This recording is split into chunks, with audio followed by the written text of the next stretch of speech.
Hey guys, this is Panda. I'm just doing a quick little watch-along review. It's not really going to be a watch-along because I'm not going to do it all, obviously, but I'm going to be watching this new documentary by Michael Moore. It's about climate change, and you might have seen before on my channel where I did reaction to the climate change documentary that Leonardo DiCaprio was in. I think it was on the Discovery Channel or something, but I did watch that on my computer before and did a kind of a reaction to it. This one I think is about more it's kind of more helpless feeling. I've heard that it's more about how the green energy movement is kind of still relying on fossil fuels to function, which I think I have something to say about that because I saw the first 5 minutes and I think I know what direction they're going in, and so I wanted to do some commentary on that. So I'm going to be playing this and pausing the movie to make commentary on parts that I think I have something to say about. So if you haven't seen this movie yet, you might want to go watch it. It's actually free on YouTube on Michael Moore's channel. He uploaded it as soon as it was done so everybody could watch it, and I've heard a lot of people talking about watching it already, so if you haven't, just go watch that. I'll put a link to it in the description. Make sure you support Michael Moore. He's probably one of the best progressive documentary makers. I'm not sure why, but there's a lot of Democrats and progressives and leftists that don't like him, and I guess I get parts of his documentaries where he's really annoying to people. He really annoys people a lot to try and get his point across, which can be annoying to watch, but at the same time, at least he's doing something. And a lot of other people that, especially the people that complain about him, aren't doing anything. So I'm glad that he's out there fighting for the progressive movement and for the planet. And right now I'm really into Greta Thunberg. She's one of my heroes, and I am really in awe of her and how much she's been able to do at her age. And I wish more people would take her seriously, because a lot of people seem to think that because she's autistic and she's young, that she's just being used or manipulated by other people and she can't possibly think for herself. And I disagree with that. I think she's really smart. A lot of autistic kids are smarter than most other kids, so it's not that hard to believe, but she inspires me, and I wish I could do half as much as she's doing for the planet. If we had, 100 other people exactly like her and exactly as passionate as she is, we'd probably be a hell of a lot better off. So anyway, let's get this started, and I will be pausing every so often. I'll probably have to do this in 4 parts because my camera doesn't record very long, but I will make sure to cut it off at 30 minutes and do another video, so just to make sure it doesn't stop in the middle of something. So let's get this going.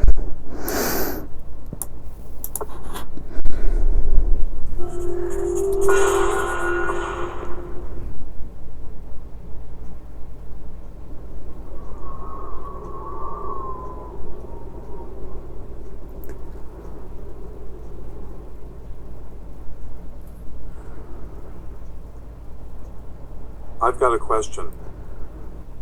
How long do you think we humans have? How long does the human race have? Ooh. Oh, wow. I don't exactly know, but maybe soon. I have no clue. I hope I give me at least 50 more years. Amount of time. It's infinite, yeah. I give it a million. Infinite. Human race is going to be infinite. 47 years. I give us 100 years tops. Like cockroaches on the planet, no matter how much damage we'll do, enough of us will survive to procreate and keep it going. Unless we can get to another planet, but then we're just gonna fuck it up like we did Earth. Well, I think that we will be here for a long time, but we will change. We're going to turn back into apes.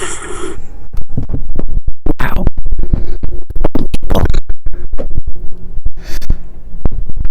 Have you ever wondered what would happen if a single species took over an entire planet?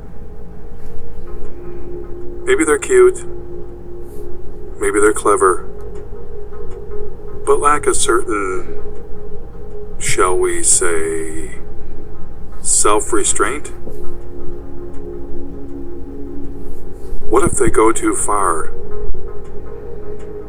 What if they go way, way, way, way, way too far? How would they know when it's their time to go?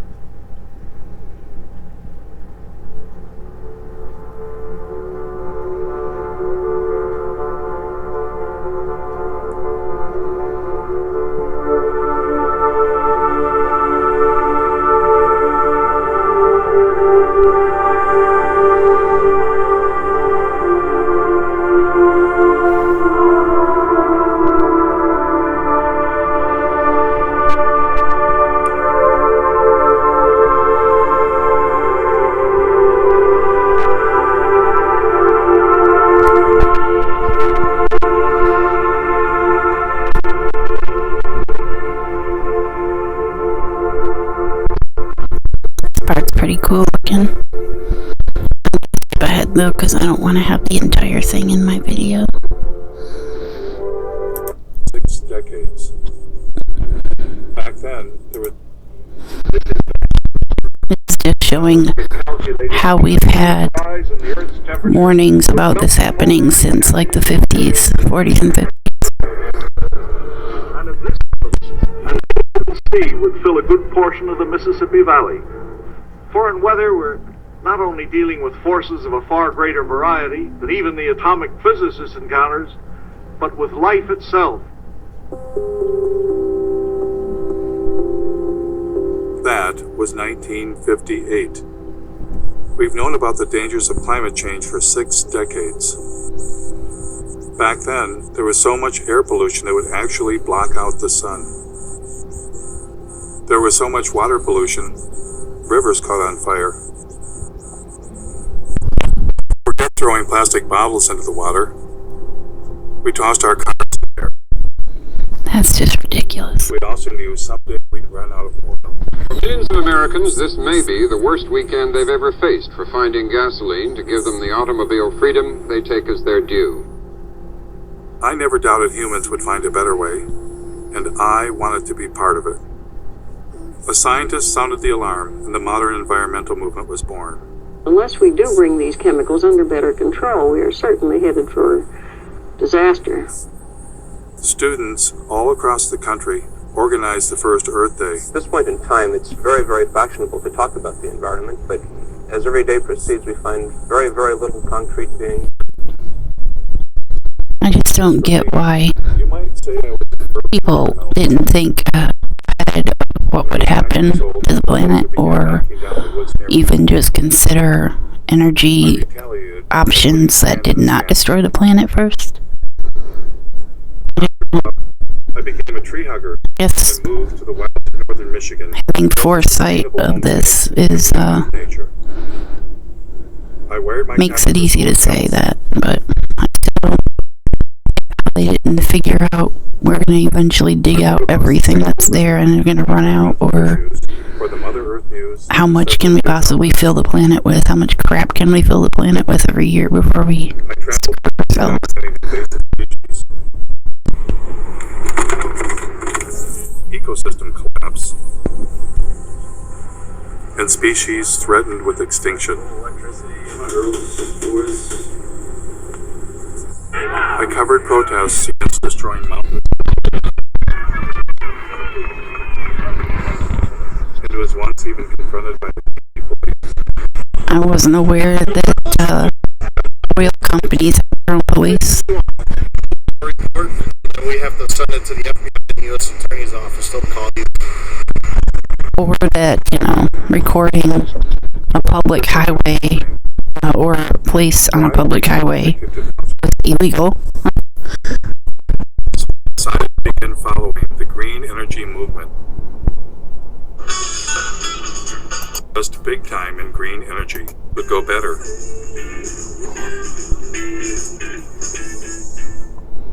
Luckily for us, hope was on the way. It's been a long time coming, but tonight, change has come to America. Green activists across the country cheered when newly elected President Barack Obama rolled out $1 trillion stimulus package with nearly $100 billion in green energy. Green was finally ramping up, and everyone wanted to be part of it. President Obama brought in environmental activist Van Jones from the Apollo Alliance with shovel-ready projects. They've got to put up tens of thousands of wind farms. They've got to put up millions of solar panels. Former Vice President Al Gore, who had a few years earlier released an Oscar-winning film, shared his ideas with the president. We have the opportunity now to create jobs all across this country, in all 50 states, to repower America. Al Gore had already encouraged billionaire airline owner Sir Richard Branson to invest big time in green energy. Why did Al Gore not run for president? Why do we fucking have a severely Alzheimer's heavy Biden as the head presumptive nominee? Why don't we fucking have Al Gore? Come on, Al, where are you? You could have saved our ass. Revolution has poured his own money into some 50 energy startups. Major banks were eager to get involved. 2020, I think renewables will require $395 billion on an annual basis. Robert F. Kennedy Jr. was both on the board of major environmental organizations and was leading a green energy investment group. We build wind farms, we build solar farms. Once you build our plant, it's free energy forever. It would be charging off miles if you want to take a look at it. 50 homes. We're just talking about how they plug their electric cars into fossil fuel powered stands, whatever you call them, charging centers. A group of citizens was concerned about how the construction might affect the mountains they love. I joined them for a tour. It's going to be 21 turbines. Yeah, on this in this project. Yeah. The estimate was maybe there would be 3 full-time jobs. If the goal is to try to make Vermont the leader in climate change, I appreciate looking to the sky in the hopes that we can do that. But more importantly, I'm personally looking at the ground thinking this is not the kind of legacy I want to leave to my kids. When I was a kid, we'd go hiking in these woods. We would be able to drink from the waters down the hill here. It's not like it's going to look like that forever. Once they have them all built, they can plant trees around them. Once they have them all built, there's no reason to not have plant life on the ground. It's not like it's going to look like that everywhere.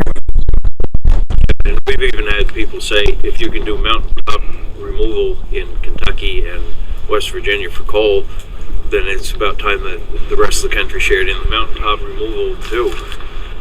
Well, I think they're going to tell us to move back. The thing is you've got to have a fossil fuel power plant backing it up and idling 100% of the time. Because if you cycle up or cycle down as the demand on the wind comes through, then you actually generate a bigger carbon footprint than if you just ran it straight. Do you ever go to things where they just go, well, that's not true, it doesn't matter, we're going to have the smart grid? It doesn't make any difference. You still got to have it idling, because let's just say the wind stopped. Where is there a mountainside or a mountaintop where there's no wind? As far as I know, mountains have a lot of wind. So do lakes. Michigan, where Me on camera doing this. Not being judgmental or trying to play God, but we've got to deal with population growth and sustainable resources, we've all got to cut back. All this energy is supposedly going to heat a water park. We can find unique and different ways to waste energy. This is not a Vermont company. I mean, Green Mountain Power will be bought out by Gas Metro, and Gas Metro is owned by Enbridge, as I understand it, which is a big company, resource company in Canada, which is exploiting the tar sands, that wants to build the XL pipeline. See, still we don't know the whole story. Have you asked Mr. McKibben to come see this? He thinks anything renewable is good. Yeah. So that's what I've heard people say. This is...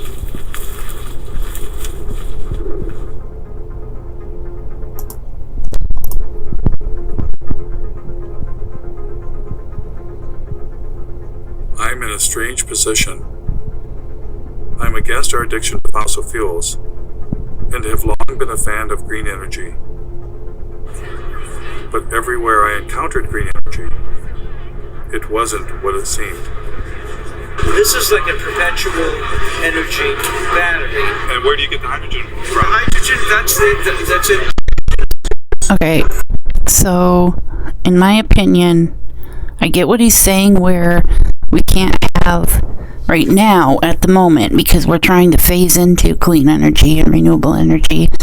We can't have just renewable energy, not for quite a while, because you're going to need fossil fuels to power whatever is needed to create the parts you need for the renewable energy, wind turbine parts, solar panels, whatever else, ocean current panels, whatever they're using, is going to need to be produced in a regular plant with regular fossil fuels powering it until we go around the whole circle, around the whole planet, in the circle of starting with fossil fuels 99%, and creating solar panels and creating wind turbines, and then they slowly start replacing fossil fuels with these panels and wind turbines, and then eventually, once you get all the way around to replacing everything, then it will, be almost all renewable clean energy, if not all. But at first you can't just create wind turbines or solar panels out of thin air just because you don't want to use fossil fuels. Like, you have to have fossil fuels powering something that's creating turbines. You can have wind turbines and wind farms and solar panel farms. I mean, they don't just appear. I get that. That's what I'm trying to say. Like, this guy is weaving this whole narrative of, this is horrible, this green energy is being powered by fossil fuel energy. Well, yeah, because that's what you have to start with. It doesn't mean it's horrible. We have to stop doing it now because we're using wrong energy. We just have to hurry up and create fucking solar panels and hurry up and wind turbines so we can start making these farms across the country to replace the fucking coal plants and fracking sites that are all over the place. There's a fracking site so close to here that sometimes I smell. It makes the hairs in my nose curl from the chemicals in the air, and I can hear all this machinery noise and explosions all the time, like starting at 9 o'clock in the morning, and it's not really loud, but you can tell it's within earshot. Like, I can hear it pretty clearly. And we also have like a gun range within 2 miles of my apartment, so I can hear that.